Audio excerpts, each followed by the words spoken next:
Hi everybody. So, I did a video about Cockney rhyming slang, but I didn't really tell you, A, who Cockneys are, and B, any other features of the Cockney dialect. You might have found that video a bit confusing. I got that a bit back to front really, didn't I? So let's try and rectify that, shall we? Let's start at the beginning. Who are Cockneys? Cockneys come from the East End of London. On the east side, right up almost to the edge of what's known as London these days. There are Cockneys in the north of London and in the south, but not so many. To be a true Cockney, you must be born within the sound of the Bow Bells. Now, you might look at a map of London and go, well, there's Bow on the east side, there between Mile End and Stratford. There is a church. That must be the church that has the Bow Bells. No, it's not that simple, I'm afraid. The Bow Bells are not the bells of the Bow Church. They are the bells of the Church of St Mary le Bow in Cheapside in the city of London. So that's more in the centre. Now, back in the day, when there wasn't so much built up environment and not so much traffic around, the sound from the bells, they reckon, could be heard about 10 miles away. So up to 10 miles from Cheapside, you could be a Cockney.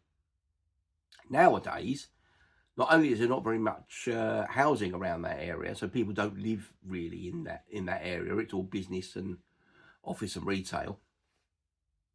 There's just much more urban environment. There's many more buildings. There's much more traffic, so there's a lot more noise, so the sound doesn't travel as far. I very much doubt there are many true Cockneys born in the 21st century. Now, those of you who are not from the area may think I am a Cockney. I'm not a true Cockney, and here's why. My family come from an area on the very edge of East London, on the border of the county with Essex, the county of Essex, I should say. Most people would say the area we come from is Essex, and I'd probably agree, to be honest. I'm probably not being quite truthful if I say I'm an East Ender. So, how come I speak mostly like a Cockney? This is because after World War II, when a lot of the housing in East London had been destroyed in the Blitz, those families needed to be housed somewhere. And a lot of them were moved out to the further reaches of East London and to Essex. So you would find Cockney families move into places like Walthamstow, Woodford, Ilford, Romford, Wanstead, Loughton, Hornchurch, Elm Park, Dagenham, and even further out, Rochford, Southend, Clacton. All of these areas had an influx of Cockney families. But that's how they talked. They talk in Cockney. They're not going to change that. And over years, that has got mixed with the traditional Essex dialect, and it's created this new dialect known as Estuary English. And it's called that because all those areas are pretty much along the Thames estuary. Essex is on the north side of the Thames.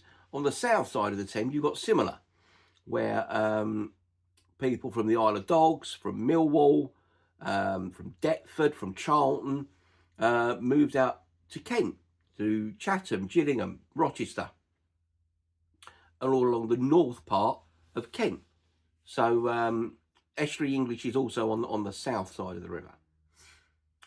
So that's what we have. We have true Cockney and we have Estuary English. And Estuary has got a lot of features in common with Cockney, but it isn't true Cockney. So what are the features of the Cockney / Estuary English dialect? As I describe some of these, you'll hear me using them because it's just the way I talk. So when I mention something, you go, oh yeah, I can hear that he's done that in such and such a word. So probably the most well-known feature of Cockney / Estuary is the glottal stop. And that is most obviously heard in the phrase bottle of water. So I don't pronounce the T's in bottle and water. So I don't say bottle of water, I say bottle of water. And that's very, very common in both Cockney and Estuary. The other thing we do, we use what's called a non-rhotic R. Now, the words brother, bother, doctor, freezer, water, I don't pronounce the R at the end of those words. You may say brother, doctor, water, which is why the Cockney rhyming slang phrase for freezer is Mona, because it rhymes with Mona Lisa. So we don't pronounce the R at the end of most words. That's known as a non-rhotic R. Now, in a couple of those words there, especially brother and bother, there's a TH in the middle. We don't say that either. Quite often, that will become a V. Brother, bother. No idea why, but it's a major feature of Cockney and Estuary English. Many dialects in the south of England, not just Cockney and Estuary, use a short A. No, they don't. I'm talking rubbish. They use a long A. I'm getting myself confused here. For example, I would say, I'm going to have a bath. Whereas in the Midlands and the North, they'd say, I'm going to have a bath. So say the A is short in their dialect and long in my dialect. It's not standard though. It's not standardised across all words. Not all words will use a long A. If I'm working out what I'm going to do for the weekend, I'll be making plans. I wouldn't be making plans. But up here,